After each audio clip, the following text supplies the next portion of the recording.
Strategi tepat bantu kumpulan bersasar berpendapatan isi rumah bawah RM2,500.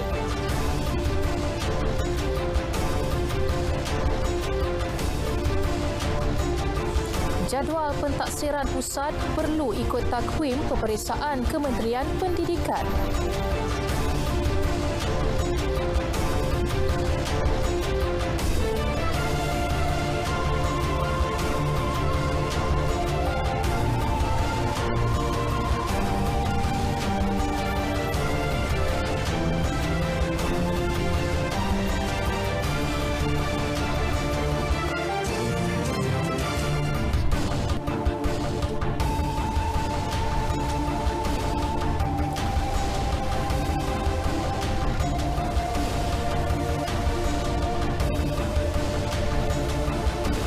Berita wilayah edisi 11 Julai 2020. Selamat petang dan salam hormat. Saya Zehra Zamri. Norma baharu, kebiasaan baharu. Kami akan memberi anda perkembangan berita yang disediakan wartawan-wartawan kami di seluruh negara. Tidak berseorangan, saya akan bersama Kamal Firman Shah Kamaluddin untuk perkembangan berita dari negeri-negeri.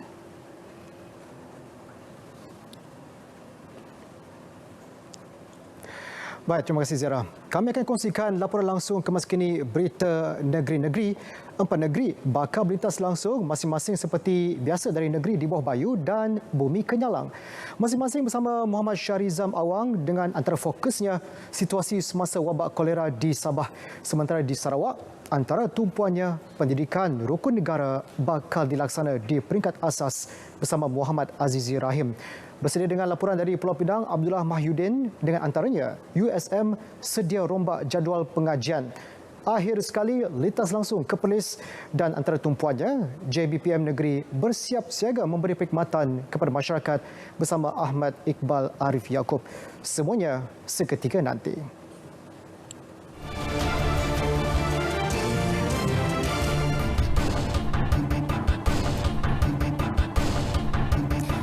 Lembaga Hasil Dalam Negeri Malaysia LHDNM mengesan sindiket penipuan yang aktif dengan memperdaya mangsa membuat bayaran tertunggak cukai jualan dan perkhidmatan SST melalui surat palsu yang menggunakan nama serta logo LHDNM. Menerusi kenyataan, LHDN menjelaskan surat palsu tersebut mengandungi butiran peribadi mangsa termasuk maklumat perbankan serta jumlah cukai tertunggak yang perlu dibayar dan turut dilengkapi dengan tanda tangan palsu pegawai LHDNM. Mangsa bagaimanapun boleh mengenal pasti surat palsu ini dengan mudah kerana perihal SST dikendalikan agensi lain dan bukannya di bawah kendalian LHDNM.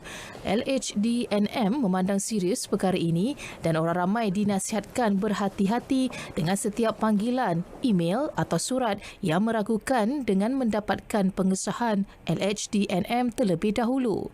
Sebarang bayaran cukai juga perlu dibuat terus ke akaun LHDNM dan bukan melalui akaun peribadi individu mahupun pihak ketiga. Untuk sebarang maklumat lanjut, orang ramai boleh layari portal rasmi LHDNM di www.hasil.gov.my. Satu jawatankuasa khas bakal ditubuhkan khusus menangani isu berkaitan transgender di negara ini secara berhemah. Pengarah Jabatan Agama Islam Wilayah Persekutuan Jawi, Muhammad Ajib Ismail, menyatakan beberapa aspek pemulihan sedang dirangka sebagai usaha membantu golongan berkenaan untuk berpegang kepada ajaran Islam meliputi aspek kerohanian, kesedaran kesihatan, motivasi serta kesedaran kerjaya. Telah kita mulakan dan insya-Allah perkara ini akan kita perkasakan agar ianya dapat membuat satu gerak kerja yang mantap membabitkan beberapa pihak lah, terutamanya antara negeri lah, antara wilayah dan juga Selangor, kerana mungkin isu-isu yang sama berlaku di antara dua negeri ini. Beliau menekankan Jawi berperanan penting dalam menolak sebarang bentuk perbuatan yang secara jelas diklasifikasikan bercanggah secara berhemah agar tidak mengeruhkan keadaan. Dan saya ingin menegaskan bahawa Jawi sebagaimana disebut oleh Yang Berhormat Menteri akan terus mengambil tindakan yang sesuai berkaitan dengan undang-undang yang berkuasa dan akan mengikuti SOP yang telah ditetapkan. Jelasnya segala tindakan diambil akan berpandukan ajaran Islam yang bersifat mendidik bukan menghukum semata-mata. Semalam Menteri di Jabatan Perdana Menteri Hal Ehwal Agama Datuk Dr. Zulkifli Muhammad Al-Bakri memberi kuasa penuh kepada Jawi menerusi bahagian penguatkuasaannya terhadap golongan transgender di wilayah Persekutuan. Obsterjah yang digerakkan Majlis Perbandaran Klang MPK menyaksikan 11 premis perniagaan warga asing termasuk restoran diusahakan warga Nepal disita dan dikompaund. Pelbagai kesalahan dikesan dalam operasi berkenaan. Dalam operasi sama, 36 premis diperiksa meliputi restoran, kedai serbaneka, kedai runcit dan kedai menjual pakaian. Akan dipanggil ke MPK? Akan dipanggil. Kita akan serve notis lah. Kita akan notis. Maknanya saman dan compound apa. So yang sita kita akan sita lah. Memang ada yang kita sita, cuma kita lepas ni kita kena buat lebih agresif lah. Ada banyak lagi. Saya fikir ini yang hari ini, operasi hari ini cuma sekampat atau 5 saja. Yang akan datang kita percaya ada banyak lagi. Kesemua premis disita serta dikompaund mengikut Undang-Undang Kecil UUK 3 Pelesenan Trade Perniagaan dan Perindustrian MPK 2007, Undang-Undang Kecil 3-1 Pelesenan Establishment Makanan MPK 2007 dan Seksyen 6-1 Enakmen Hiburan dan Tempat-tempat Hiburan Selangor 1995, Pindaan 1998 dan 2001. Mesyuarat khas Menteri-Menteri mengenai Perintah Kawalan Pergerakan PKP bersetuju dengan pembentangan Kementerian Pendidikan KPM mengenai garis panduan pengurusan pentaksiran. Kenyataan Menteri Kanan Keselamatan Datuk Seri Ismail Sabri Yaakob memaklumkan antara kandungan garis panduan yang dipersetujui termasuk pentadbir sekolah perlu menyusun jadual pentaksiran pusat mengikut kesesuaian berdasarkan takwim peperiksaan yang dikeluarkan KPM. Guru jelasnya perlu merancang pelaksanaan pentaksiran pusat berdasarkan kesediaan pelajar untuk ditaksir dan menjadualkan semula pentaksiran jika terdapat pelajar bergejala. Guru juga perlu memberi penekanan kepada aspek penjarakan sosial, kebersihan dan keselamatan semasa proses pentaksiran dilaksanakan. Bagi pengendalian peperiksaan awam pula, perlu mengambil kira pertambahan bilangan bilik yang digunakan untuk peperiksaan apabila penjarakan sosial dilaksanakan. Jika terdapat calon yang bergejala serius, pihak sekolah perlu menghubungi Pejabat Kesihatan Daerah PKD bagi mendapatkan nasihat untuk tindakan selanjutnya serta memaklumkan kepada ibu bapa atau penjaga. Ketua Pengawas Peperiksaan perlu memastikan semua urusan pengendalian peperiksaan awam di pusat peperiksaan dan di luar pusat peperiksaan dengan mengambil kira penjarakan sosial, kebersihan dan keselamatan. Kementerian Perpaduan Negara sedang dalam proses perbincangan bersama Kementerian Pendidikan serta Kementerian Pengajian Tinggi bagi memasukkan pendidikan rukun negara dalam silibus sistem pendidikan negara. Usaha itu akui Menteri Datuk Halimah Muhammad Sadiq sebagai suntikan kenegaraan kepada rakyat Malaysia. Dari segi jangka panjang, Kementerian Perpaduan Negara bertanggungjawab untuk sekarang kita tengah lihat, kita sedang atur, kita tengah berbincang dengan Kementerian Pendidikan Malaysia dengan Kementerian Pengajian Tinggi yang berkaitan dengan soal pendidikan rukun negara. Perkara mengenainya dinyatakan beliau ketika program Semarak Perpaduan Perkasa Komuniti di Kejiranan Rukun Tetangga KRT di Semariang Batu dekat Kuching, Sarawak. Dalam pada itu, beliau turut memberitahu kementerian bakal menambah kelab rukun negara di peringkat sekolah dan sekretariat rukun negara di peringkat universiti sebagai permulaan pendidikan rukun negara. Kementerian juga katanya akan menambah 7 pusat rukun tetangga di Sarawak tahun ini dengan tapak bakal ditentukan kerajaan negeri. Satok dan Samariang antara lokasi yang telah dipilih setakat ini. Yayasan Perpaduan Malaysia mencadangkan semua institusi pengajian mendidik pelajar mengenai kepentingan dan nilai-nilai yang dituntut rukun negara. Pemegang amanah Yayasan Perpaduan Malaysia, Tan Sri Lee Lam Tai, melihat perkara itu penting bagi menerangkan kepada rakyat, terutamanya generasi muda, makna sebenar rukun negara. Jelasnya menerusi kenyataan apabila rukun negara diisytiharkan pada 1970 selepas rusuhan kaum, semua pihak tidak kira kerajaan, swasta serta masyarakat amat memberi perhatian dan fokus untuk mempromosi rukun negara kepada rakyat. Namun pada 1990-an, rukun negara tidak lagi diberi perhatian dan tumpuan. Graduan hari ini perlu menjadi insan bijaksana cenderung kepada kebajikan disulami nilai murni dan paling penting ialah graduan yang menjiwai negara. Usaha berterusan wajar dilaksanakan di seluruh pelosok negara ke arah memupuk kesedaran untuk menghayati dan mengamalkan rukun negara. Tanggal 31 Ogos ini genap separuh abad atau 50 tahun rukun negara yang dibentuk selepas peristiwa 13 Mei 1969.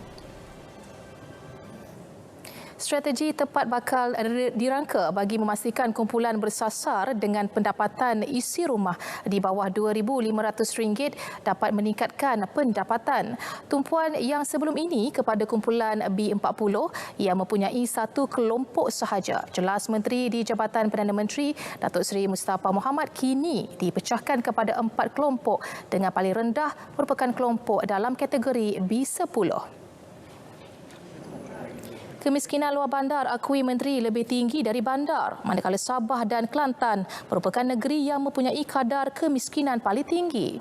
Dengan maklumat yang lebih tepat yang kita peroleh ini, kita akan rangka strategi yang lebih tepat, termasuklah untuk memastikan bahawa pendekatan kita ialah bersasar. Maknanya kita akan sasarkan kumpulan-kumpulan tertentu. Cadangan kita ialah untuk memecahkan B40 ni ialah kumpulan pendapatan yang 40 ke bawah lah, 40% ke bawah.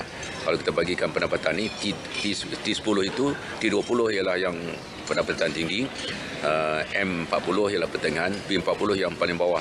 Dulu satu kelompok saja B40, sekarang ni kita buat 4 kelompok.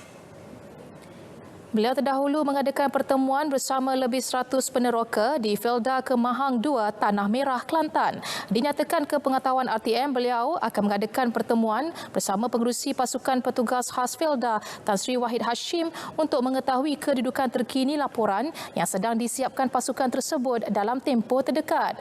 Penubuhan pasukan berkenaan untuk meneliti dan memberikan cadangan berhubung masalah-masalah atau isu yang dihadapi Felda. 3,333 sukarelawan program khidmat bantu di rumah di bawah Kementerian Pembangunan Wanita, Keluarga dan Masyarakat KPWKM bakal menerima bantuan khas RM300 seorang. Menteri Datuk Seri Rina Harun bagaimanapun menjelaskan bantuan secara one-off yang melibatkan peruntukan keseluruhan berjumlah RM1 juta itu merupakan sebahagian inisiatif di bawah Pelan Jana Semula Ekonomi Negara Penjana. Program adalah perkhidmatan sokongan sosial yang disediakan sukarelawan kepada warga emas dan orang kurang upaya, terutama bagi yang tinggal bersendirian atau bersama ahli keluarga di rumah yang kurang penjagaan dan kurang berkemampuan. Ia turut melibatkan agensi kerajaan, pemimpin dan komuniti setempat serta NGO. Menurut Datuk Seri Rina, kementerian menyasarkan 10,000 sukarelawan bakal dilahirkan dalam tempoh 2 tahun. Services ini bukan saja home help services tapi keseluruhan sukarelawan. Sukarelawan tadi macam saya sebutkan juga tadi yang membantu di pusat pemindahan banjir, kadang-kadang ada juga yang berlaku bencana. Kedah mempunyai 202 sukarelawan dengan bantuan melibatkan RM60,600. Sebab minat, dia tak rasa terbeban. Lagi suka dan juga ingatkan kerana satu hari kita pun akan jadi tua. Skop kerja dia tu khidmat di rumah lah. Melawat rumah, tengok apa yang perlu. Kira-kira 7.7 juta ringgit diperuntukkan Yayasan Pembangunan Ekonomi Islam Malaysia YAPIM menerusi program Food Bank sepanjang tempoh September 2019 sehingga Jun lepas. Menteri di Jabatan Perdana Menteri Datuk Dr. Zulkifli Mohamed Al-Bakri mengakui bantuan telah memberi manfaat kepada 386,977 penerima. Daripada angka itu, 3.34 juta ringgit telah dibelanjakan melibatkan 149,627 individu tahun ini bagi tempoh Januari hingga Jun. Pemberian seperti ini yang kita langsungkan dari semasa ke semasa meringankan bebanan mereka insya-Allah dan juga merapatkan tali persaudaraan ukhuwah Islamiah. Saat yang sama saya dapat supaya agensi di bawah saya sentiasa berada dalam satu pasukan dalam team building yang sama yang mana kami bergerak masing-masing kata orang beri bantuan mengikut kemampuan yang ada pada mereka. Ini kesannya cukup besar insya-Allah.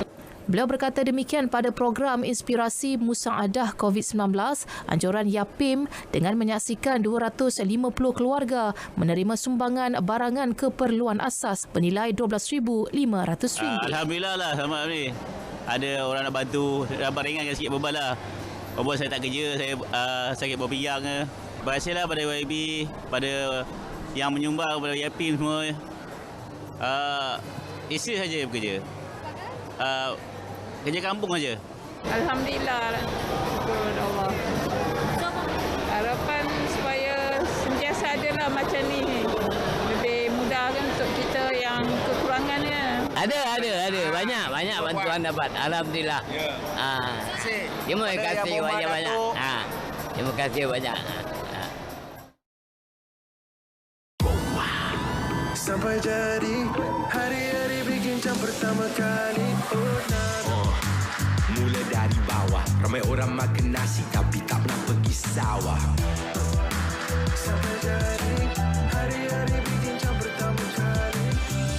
Dulu orang kami kais pagi makan pagi, sekarang bikin sampai jadi dengan internet tanpa had dan panggilan tanpa had. Nikmati semuanya dengan Prabaya Hotlink tanpa had serba baharu.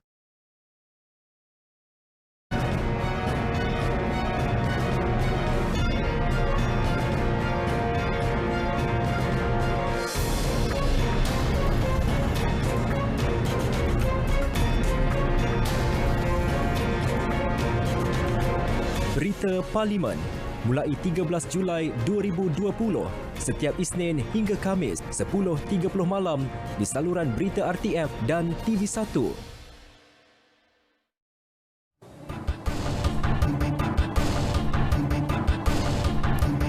Selepas seminggu menerima mandat daftar pemilih Dun Chini, Adun kawasan berkenaan, Muhammad Syarim Mak Zain mengulangi komitmen ketika kempen PRK-nya untuk terus fokus membawa lebih banyak pembangunan sosioekonomi. Perancangan serta suara rakyat yang merangkumi tanah rancangan Felda, kampung tradisional dan kampung orang asli akan diangkat ke perhatian kerajaan negeri. Laporan Hazwan Azman.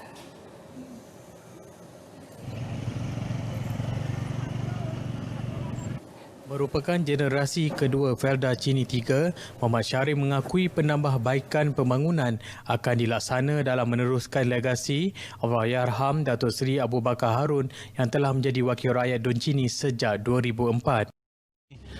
Di Chini lah, di Dun Chini ni sudah dah kata sempurna, tapi kita menambah lagi, mungkin lihat dari segi kepentingan generasi baru tu.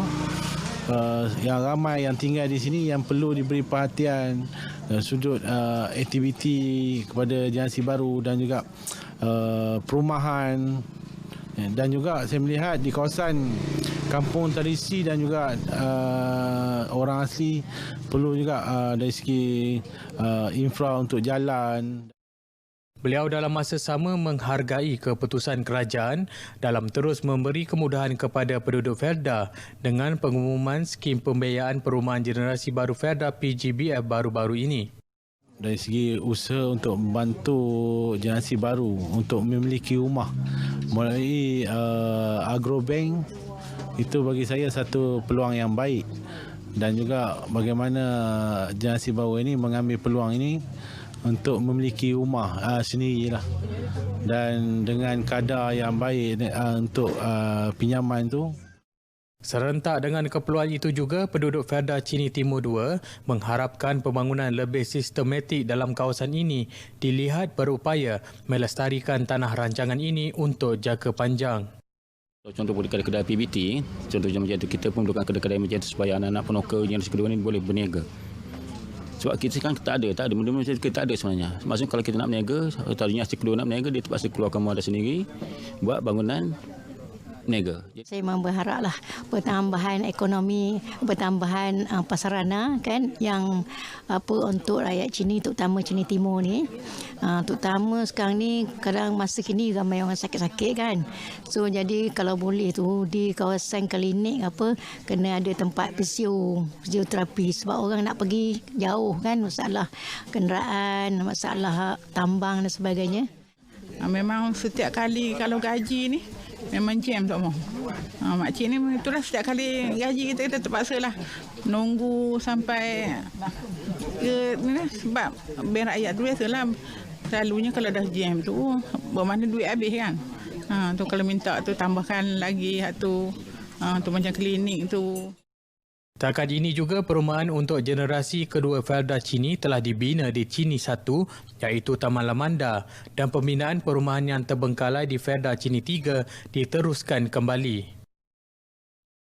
Kemudahan lain yang akan disediakan termasuk pusat hemodialisis bernilai kira-kira RM2 juta selain kemudahan air terawat serta penempatan kepada petugas kesihatan bagi menampung keperluan penduduk sekitar Chini. Kemudahan infrastruktur kesihatan yang baik dan peluang penjanaan ekonomi bagi generasi kedua di Felda Chini ini antara fokus utama yang akan diberikan perhatian oleh Wakil Rakyat Dun Chini yang baru. Diharapkan legasi pimpinan baru ini dapat membawa Dun Chini seiring perkembangan semasa dalam memajukan semua lapisan warga Felda. Azwan Azman, RTM. Satu kematian baharu COVID-19 hari ini selepas hampir sebulan tiada kes kematian dilaporkan. 8 kes jangkitan baharu COVID-19 dicatatkan setakat 12 tengah hari tadi. Daripada jumlah itu, 4 adalah kes import, manakala bakinya membabitkan 2 rakyat tempatan dan 2 bukan warga negara. Menurut kenyataan Ketua Pengarah Kesihatan, Datuk Dr. Nur Hisham Abdullah, 4 lagi kes sembuh hari ini menjadikan jumlah keseluruhan pesakit yang telah pulih adalah 97.8%. Berikut status terkini COVID-19 dalam negara diikuti data kes positif harian mengikut negeri-negeri.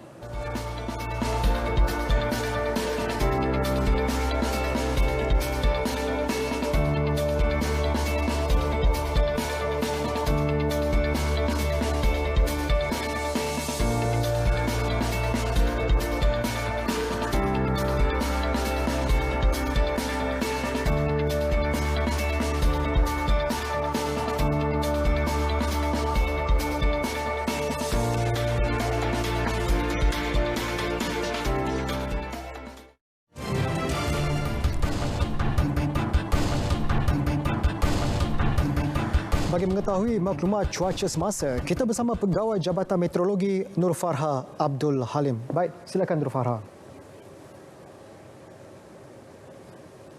Assalamualaikum dan salam sejahtera kepada semua penonton. Kembali bersama Map Malaysia untuk perkembangan cuaca pada petang ini. Kita perhatikan terlebih dahulu paparan carta angin permukaan iaitu rantau negara kita yang menerima tiupan angin dari arah tenggara ke semenanjung Malaysia, termasuklah dari arah timuran ke Sabah dan Sarawak dengan kelajuan yang sederhana iaitu antara 20 hingga 30 km sejam. Dan pada ketika ini cerapan satelit menunjukkan kelembapan yang tinggi tertumpu di bahagian perairan rantau negara, terutamanya melibatkan perairan Samoy, perairan Tioman, perairan Kondor, Gungguran, perairan Reef North dan juga Pulau Layang-Layang serta perairan Palawan dan juga Sulu. Keadaan cuaca lembap ini boleh mengakibatkan ketinggian ombak yang boleh mencecah sehingga 3.5 meter dan amaran ribut petir bagi kawasan perairan telah pun dikeluarkan sehingga ke malam nanti. Oleh yang demikian, Map Malaysia menasihatkan orang awam agar sentiasa berhati-hati sepanjang berada di kawasan perairan berkenaan. Seterusnya kita perhatikan kepada paparan imej gambar radar bagi semenanjung Malaysia. Ribut petir di 1-2 tempat yang masih lagi berlaku melibatkan bahagian pantai barat semenanjung Malaysia, terutamanya di sekitar pedalaman negeri Kedah, utara negeri Perak dan juga pedalaman negeri Selangor, termasuklah di negeri Sembilan serta di hampir keseluruhan negeri Johor ini masih lagi berterusan dan dijangkakan akan mula reda menjelang awal malam nanti. Manakala tiada hujan yang dikesan di sekitar negeri Melaka dan hujan di 1-2 tempat masih lagi berlaku di negeri Pahang, negeri Kelantan dan juga negeri Terengganu yang diramalkan akan berterusan sehingga ke malam nanti juga. Hujan dan juga ribut petir di 1-2 tempat yang sedang berlaku di wilayah Persekutuan Kuala Lumpur dijangkakan akan bermula reda dalam tempoh 1 jam dari sekarang. Seterusnya, amaran bagi cuaca waspada iaitu hujan lebat yang sedang berlaku di negeri Sabah melibatkan bahagian pedalaman serta di bahagian Sandakan, Tawau dan juga pantai barat Sabah ini masih lagi berterusan sehingga ke malam nanti dan kami menjangkakan keadaan hujan lebat ini di kawasan yang berkedudukan rendah boleh mengakibatkan banjir di beberapa kawasan terbabit. Malaysia menasihatkan penduduk setempat agar sentiasa berhati-hati dan berwaspada pada ketika ini. Seterusnya, di hujan lebat yang sedang berlaku dikesan di negeri Sabah dan tiada hujan yang dikesan di negeri Sarawak kecuali ribut petir di 1-2 tempat yang berlaku di bahagian Limbang, Sarawak, dan keadaan cuaca ini dijangkakan akan berlanjutan sehingga ke malam nanti juga.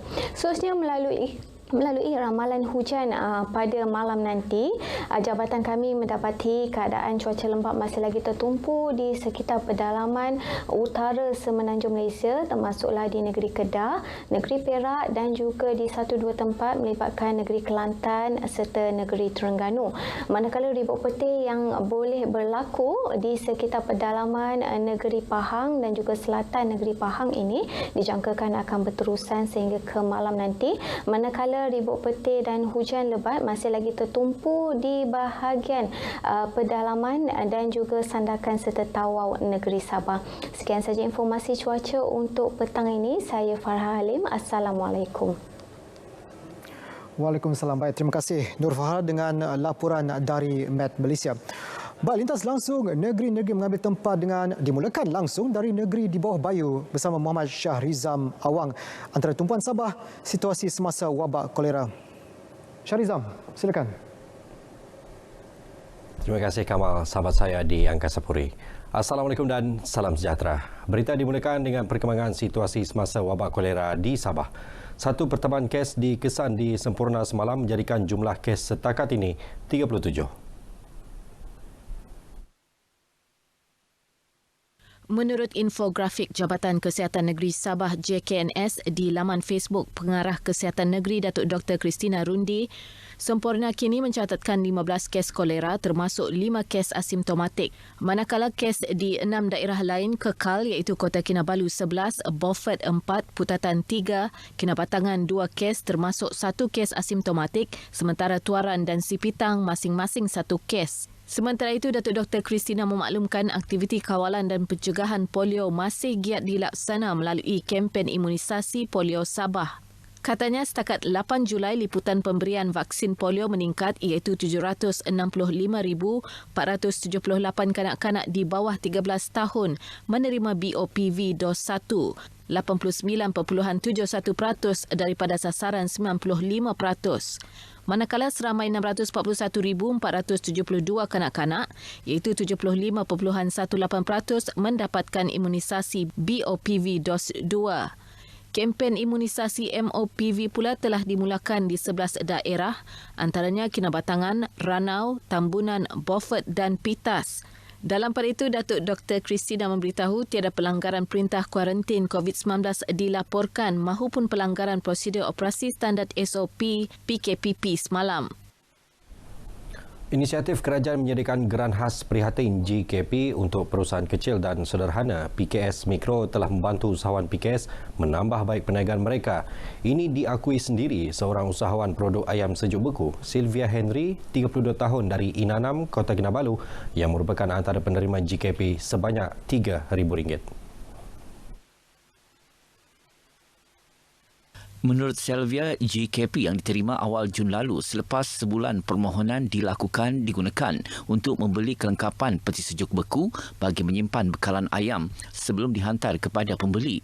Dalam tempoh sebulan, beliau berjaya menjana pendapatan RM3,000 menerusi perniagaannya yang dipromosikan melalui platform media sosial seperti Facebook. Usaha kerajaan untuk membantu usahawan-usahawan dari segi geran bantuan ini sangat-sangat membantu, terutama sekali peniaga kecil macam saya pada waktu pandemik langsung tidak boleh ambil customer, jadi saya boleh fikirkan cara lain untuk berniaga.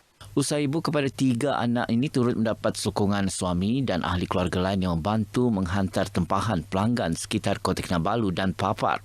Selain menjalankan perniagaan secara kecil-kecilan ini, Sylvia turut aktif memberi latihan melibatkan asas jagaan diri dan kecantikan. Rabu lalu, Menteri Kewangan Tengku Datuk Seri Zafrul Tengku Abdul Aziz ketika membentangkan laporan laksana ke-12 memaklumkan setakat 6 Julai jumlah keseluruhan GKP yang telah dibayar adalah RM1.63 bilion memanfaatkan 544,632 PKS Mikro. Seorang lelaki maut dalam kemalangan jalan raya di Kampung Melalin, Jalan Telepuk Tenghilan awal pagi tadi. Dalam kejadian pada pukul 3.38 pagi, mangsa 38 tahun yang cedera parah di badan dan kepala maut di tempat kejadian. Menurut kenyataan Ketua Polis Daerah Tuaran DSP Muhammad Harmizi Halim, siasatan awal mendapati mangsa dari arah Kota Kinabalu menuju Tuaran disyaki memandu laju ketika tiba di Kampung Melalin. Kereta dipandu mangsa melanggar takungan air di jalan dan hilang kawalan sebelum terbabas ke bahu jalan dan melanggar semen konkrit parit. Impak kemalangan menyebabkan mangsa terkeluar daripada kenderaan dan terjatuh ke dalam parit. Kes disiasat di bawah Seksyen 41-1 Akta Pengangkutan Jalan 1987. Cinta dalam Setitik Huruf Nun, hasil karya Ismail Duah dari Sabah, antara 3 pemenang hadiah utama pertandingan puisi Islam sempena Maharajan Persuratan dan Kesenian Islam kali ke-9 peringkat ASEAN 2020. Manakala 2 lagi pemenang hadiah utama ialah Kumanis Ku Ismail dari Kedah dengan puisi bertajuk Tazkiyah dan Sampai 70 Alasan Dulu karya Razak Pandang Malam dari Thailand. Masing-masing menerima wang tunai RM1,000. Sementara itu, 3 lagi pengkarya dari Sabah, Siti Alimah Kamarudin, Nur Aisyah Maidin dan Taufik Norbek, antara 10 penerima hadiah penghargaan bernilai RM500 seorang.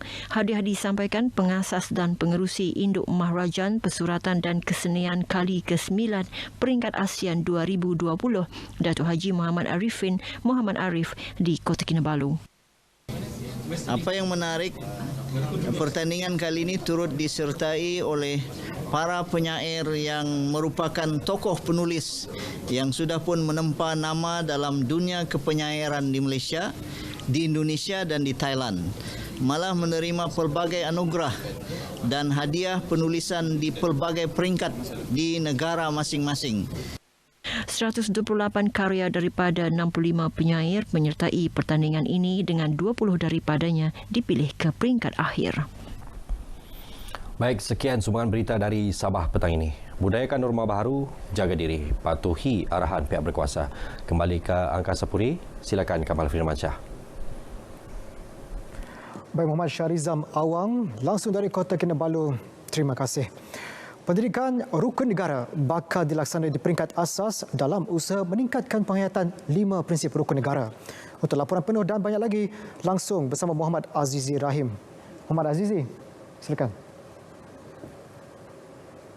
Terima kasih Kamal. Assalamualaikum dan salam sejahtera. Sarawak merekodkan 1 kes kematian akibat COVID-19 hari ini. Kes tersebut telah menjadikan kes kematian di Sarawak adalah sebanyak 18 orang atau 3.12%.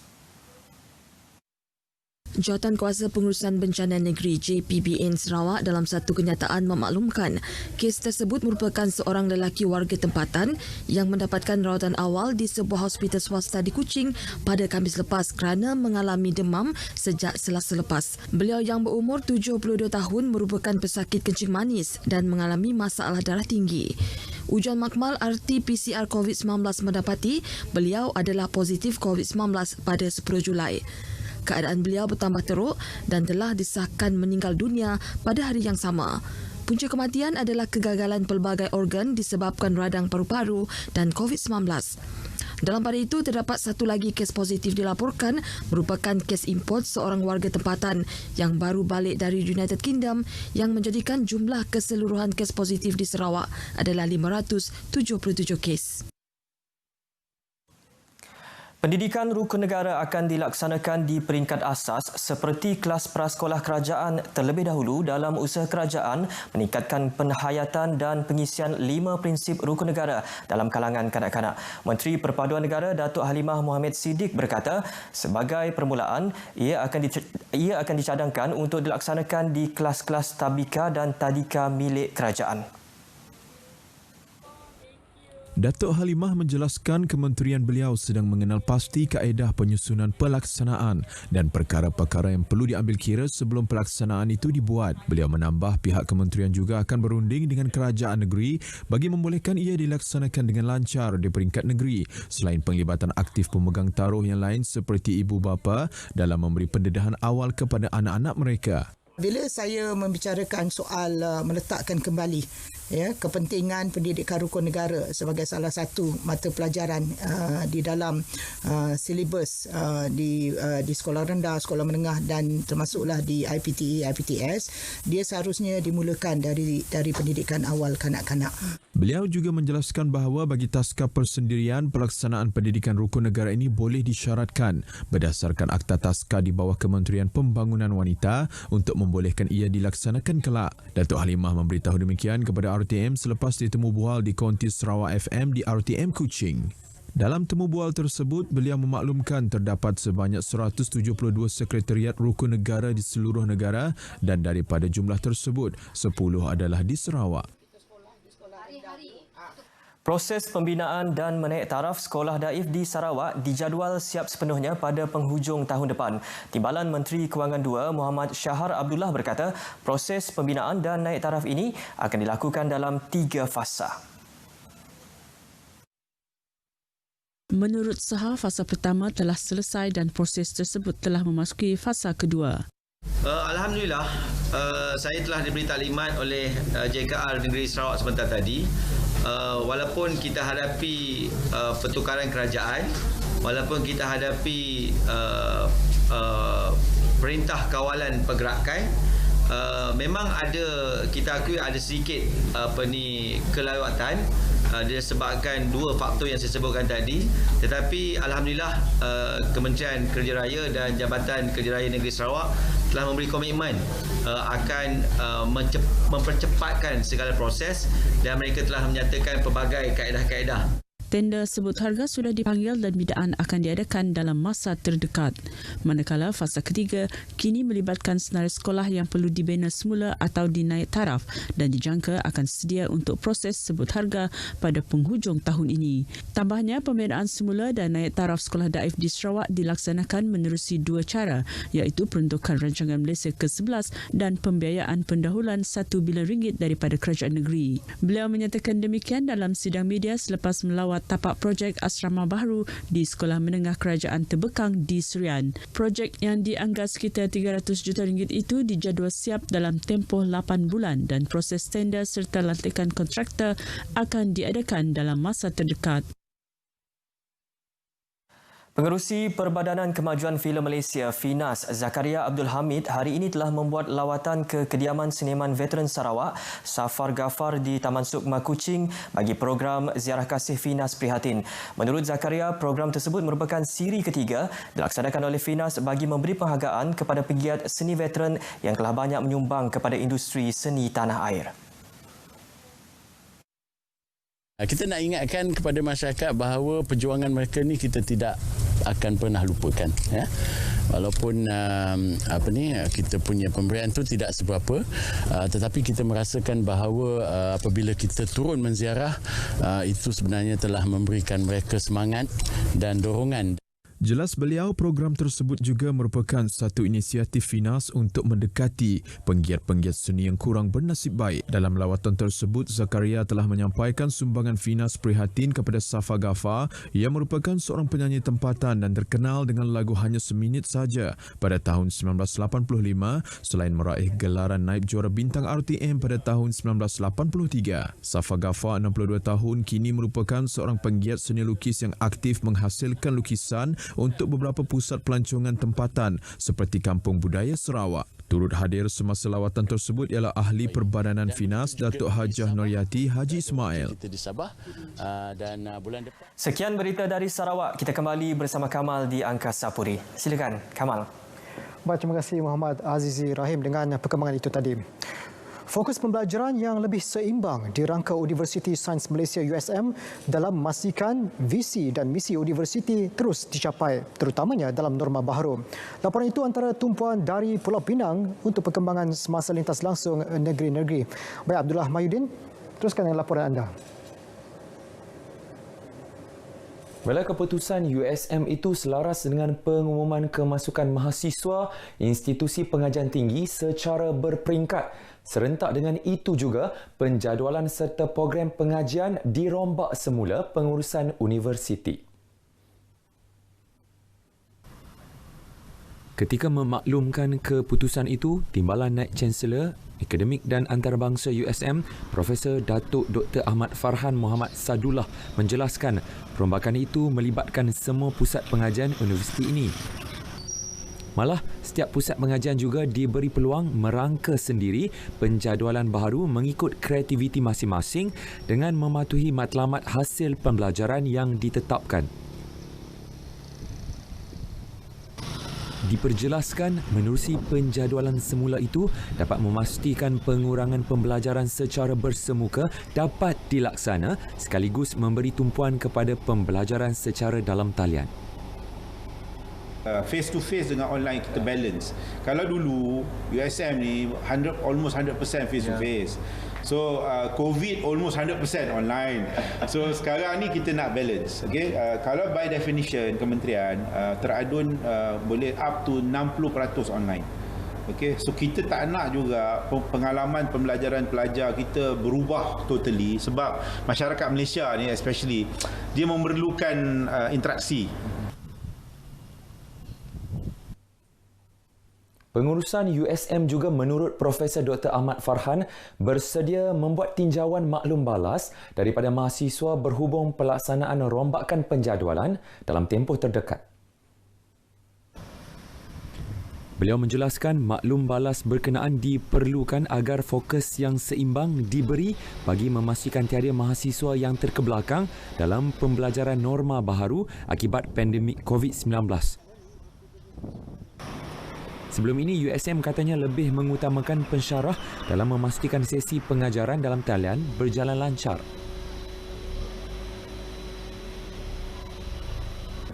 Kita banyak prepare lecturer untuk mengajar secara online, tapi kita tak prepare student untuk belajar secara online. Kita memikirkan macam mana kita nak prepare student sebab kita dah setuju untuk buat teradun. So pelajar akan ada 60% lagi secara online. So kita nak belajar daripada COVID sebab COVID ni laju, kita tak sempat nak fikir panjang. Tapi as a postmortem, kita akan cuba dapat daripada feedback pelajar ni supaya kita boleh prepare diorang. Jadi kita boleh coach diorang, ini cara dia, macam mana you nak fokus dan sebagainya. Baiklah, dalam memastikan pendapatan nelayan lebih terjamin dan terancang, Adun Teluk Bahang Zulkifli Mak Lazim bercadang mewujudkan ladang laut khusus untuk kumpulan sasar di kawasan berkenaan. Melalui cadangan berkenaan juga, beliau turut menyarankan bantuan kerajaan bermula daripada penghasilan benih ikan hingga dipasarkan. Keperluan itu dengan memberi peluang kepada para nelayan bertindak sebagai operator.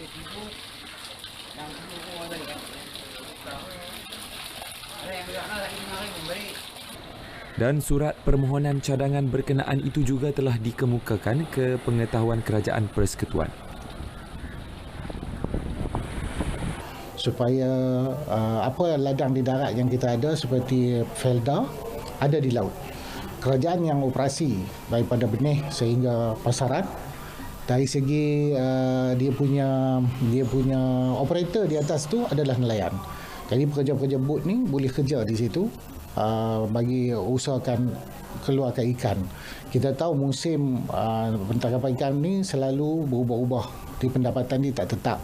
Sebab tu kalau dia ada ladang laut di sana, ada sangkar ikan, mereka punya satu pendapatan tetap dan lebih terancang. Perkara itu dinyatakan beliau selepas menjadi tetamu Mutiara FM. Ketika ini, kawasan Teluk Bahang mempunyai lebih 300 nelayan tradisi dan nelayan pantai. Sekiranya ladang laut dapat direalisasikan di kawasan berkenaan, beliau akan mengembangkannya lebih kepada 3,000 nelayan sekitar Parlimen Balik Pulau.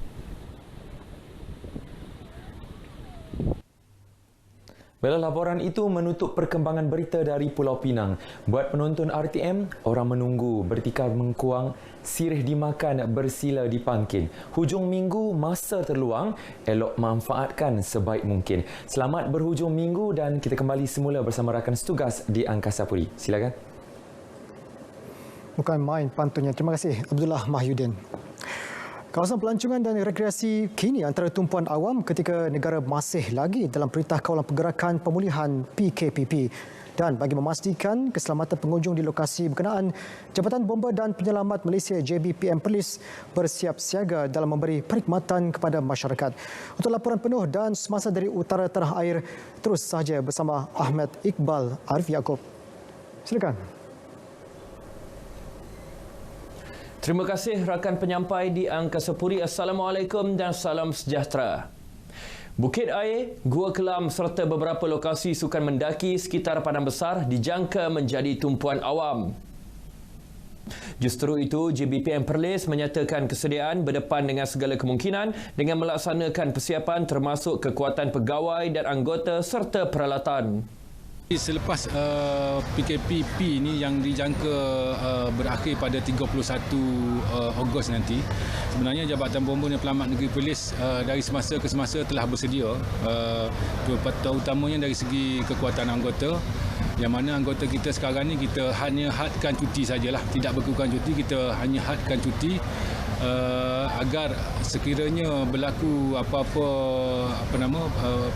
keperluan ataupun kecemasan yang kita perlu hadiri, tidak ada anggota yang tidak cukup pada masa itulah. JBPM Perlis turut menjangkakan pertambahan pelancong menjelang Hari Raya Aidiladha hujung bulan ini. Beliau menyatakan demikian selepas Majlis Anugerah Perkhidmatan Cemerlang, Sijil Perkhidmatan Terpuji, Sijil Persaraan dan Sijil Perkhidmatan 30 tahun JBPM Perlis di Kangar. Pertubuhan Tindakan dan Bantuan Tragedi Alam Malaysia Pertima menyalurkan bantuan khas pasca COVID-19 bernilai RM1 juta kepada kumpulan sasar. Ianya merupakan sumbangan pelbagai syarikat korporat. Program menyasarkan kumpulan penerima yang terjejas pendapatan serta mengalami kesukaran sepanjang tempoh PKP. Setiap negeri bakal menerima sumbangan RM50,000 dan keperluan semasa di setiap negeri juga, kata pengerusi Pertima Datuk Murni Muhammad Siddiq, akan ditambah. Setiap penerima bantuan dipilih berdasarkan data di setiap pejabat DUN. Kita pilih negeri Perlis Indah Kayangan selaku negeri yang pertama lah menerima sumbangan di atas program kita ni. Dan kita akan buat roadshow ke seluruh Malaysia termasuk Sabah Sarawak bagi menyampaikanlah sumbangan-sumbangan dan juga bantuan-bantuan yang diperlukan pada masyarakat. Perkara ini dinyatakan beliau pada majlis penyerahan bantuan pertima di perkarangan Pusat Hikmat Don Bintong yang disempurnakan Menteri Besar Datuk Seri Azlan Man. Bagi peringkat negeri ini melibatkan 40 penerima bantuan. Satu majlis makan malam dianjurkan Gabungan Usahawan Perlis sebagai menghargai petugas barisan hadapan dalam menangani penularan COVID-19. Majlis meraihkan petugas barisan hadapan pelbagai agensi ini turut dihadiri Setiausaha Kerajaan Negeri Azman Muhammad Yusof. Menurut pengerusi penganjur Datin Iragani, penganjuran majlis menghargai pengorbanan dan semangat yang ditunjukkan petugas barisan hadapan dalam menjaga keselamatan rakyat. Ia juga secara tidak langsung memberi semangat kepada masyarakat secara keseluruhannya untuk terus memutuskan penularan COVID-19 di negara ini. Sekian paparan berita dari Perlis, kembali ke Angkasa Puri untuk berita selanjutnya. Assalamualaikum.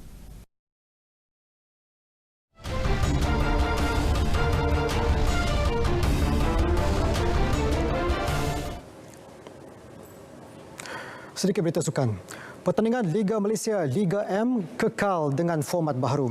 Ahli Lembaga Pengarah Liga Bola Sepak Malaysia MFL, Datuk Muhammad Yusof Mahadi menjelaskan tiada perancangan setakat ini untuk mengubah format yang telah ditetapkan termasuk saingan Piala Malaysia. Datuk Muhammad Yusof berkata tarikh saingan Liga M juga bakal dibincangkan bersama Sekretariat MFL bagi memutuskan sama ada tarikh saingan Liga M dapat dimulakan pada 15 Ogos ataupun mengikut perancangan asal pada September. Jadi saya kira semua orang warga bola dalam negara kita akan menyambut berita ini dengan penuh kegembiraan.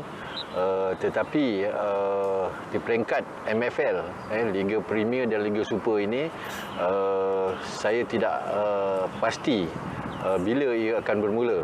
Walaupun kerajaan telah menetapkan 15 ini kita boleh bermula, tetapi tarikh sebenar permulaan Liga Malaysia ataupun Liga Malaysia ini akan ditentukan. Saya fikir Sekretariat MFL akan membuat kajian kesesuaian dan mungkin penjadualan semula.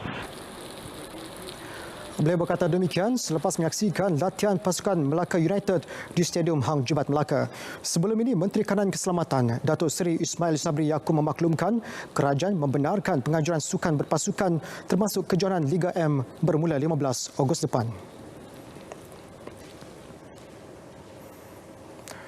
Presiden Felda United FC FUFC Anwar Malik meninggal dunia kira-kira pukul 3 pagi tadi di sebuah pusat perubatan swasta di Ibu Negara akibat komplikasi jantung. Allahyarham berusia 57 tahun. Setiausaha Agung FUFC Afizal Abu Osman berkata, jenazah Allahyarham akan dimandi dan disembahyangkan di Masjid At-Taqwa Senawang Seremban Negeri Sembilan sebelum dikebumikan di Tanah Perkuburan Islam Jalan Kuala Pilah. Beliau dilantik sebagai Presiden FUFC pada Mac tahun lepas dan telah membawa banyak pembaharuan dalam pasukan Felda United. Allahyarham mula berkhidmat dengan Felda sebagai pegawai tadbir pada 1982. Selain pernah memegang jawatan sebagai pengarah pembangunan komuniti Felda pada 2013. Anak jati Felda Sungai Kelamah Gemas itu dinaikkan pangkat sebagai timbalan pengarah besar perladangan dan pembangunan peneroka Felda sejak 2015 sehingga kini. Berita pemergian Presiden Kelab Bola Sepak Felda United FUFC Anwar Malik nyata dirasai oleh komuniti bola sepak tempatan. Persatuan Bola Sepak Malaysia FAM melalui satu hantaran di laman Facebook menzahirkan ucapan takziah kepada ahli keluarga Allahyarham. Ucapan sama turut dikongsi Liga Bola Sepak Malaysia MFL melalui laman Facebook rasminya. Pendahulu Liga Super Johor Darul Takzim JDT juga menzahirkan ucapan takziah kepada keluarga Allahyarham. Anwar Malik meninggal dunia akibat komplikasi jantung kira-kira pukul 3 pagi tadi di sebuah pusat perubatan swasta di Ibu Negara.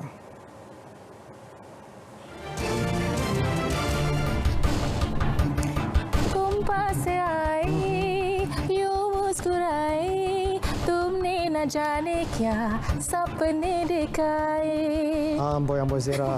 Itu pasti ya, salah satu ya. Baik-baik dalam lagu filem Hollywood. Betul. Saya peminat tegar lagu-lagu Hindi sebenarnya. Sebab apa tahu lagu Hindi ni kalau kita dengar bahasanya begitu indah. Ada sisi romantisnya tersendiri, betul tak? Ya, itu tak dinafikan kerana kita melihat bahawa filem Bollywood itu sendiri cukup romantis sekali. Betul. Dan ia juga tidak dapat dipisahkan dengan rakyat Pulau Pinang yang rata-ratanya cukup menggemari filem-filem Bollywood. Dan untuk laporan itu, kita terus saja ikuti laporan Hamizah Mansur.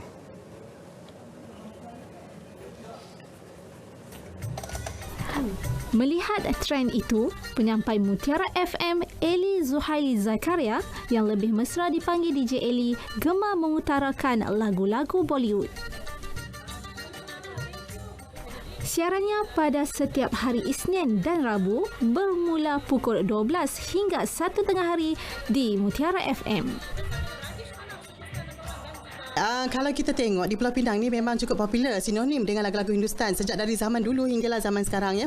Bila di Mutiara FM ni kita ada slot shotnya Hindi setiap Isnin dan juga Rabu 12 hingga 1 tengah hari ni memang akan menjadi tumpuan dan juga tarikan pendengar-pendengar bukan sahaja di Malaysia, malah di luar Malaysia.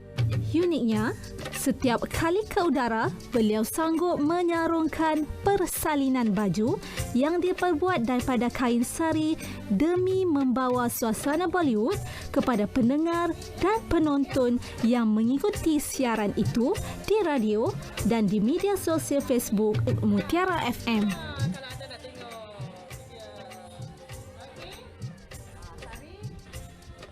Bila kita bersiaran untuk slot shotnya Hindi, sedangkan kita adalah sebuah stesen radio yang tak ada visual, tak divisualkan. Tapi memandangkan kita dah ada Facebook Live, kebetulan penaja dari sewa baju Bollywood Afri ni sudi nak penaja pakaian sebab bila saya buat live orang boleh nampak. Walaupun kita di Facebook Live tapi Alhamdulillah dapat ditonton di seluruh dunia dengan pakaian yang kita pakai dan juga menjadi satu tarikan lah untuk pendengar mendengar radio Mutiara FM dan menonton di FB Live kita. Saya sempat menemu bual Muhammad Ali, salah seorang warga Pulau Pinang, menyatakan minatnya terhadap lagu-lagu Bollywood. Saya minat lagu Bollywood tu daripada saya kecil sebab mak bapak saya duk buka lagu Bollywood tu. Lepas tu selalulah malam, siang, pagi-pagi pun lepas dibuka. Itulah saya duk dengar dari kecil. Pencuri tembak tarakana, polis tembak adakana. Itu adalah lagu kanak-kanak rakyat Pulau Pinang yang diadaptasikan dalam lagu Mahindil Laga Karakana, filem pelakon terkenal Datuk Shah Rukh Khan dan Kajol. Uniknya, rakyat Pulau Pinang dengan lagu dan cerita Hindustan tidak dapat dipisahkan. Seperti perumpamaan, nasi kandar jika tidak berkuah banjir, bukan nasi kandar rasanya. Dan hari ini, saya memperagakan baju kurung yang diperbuat daripada kain sari untuk menggambarkan suasana Bollywood kepada anda semua. Hamizah Mansur, Berita RTM. Edisi 11 Julai 2020 berakhir di sini. Terus patuhi SOP, PKPP dan sama-sama kita putuskan rantaian COVID-19. Ya, terus setia bersama Berita RTM, maklumat sahih jenama dipercayai. Selamat berhujung minggu. Dengan itu, Assalamualaikum.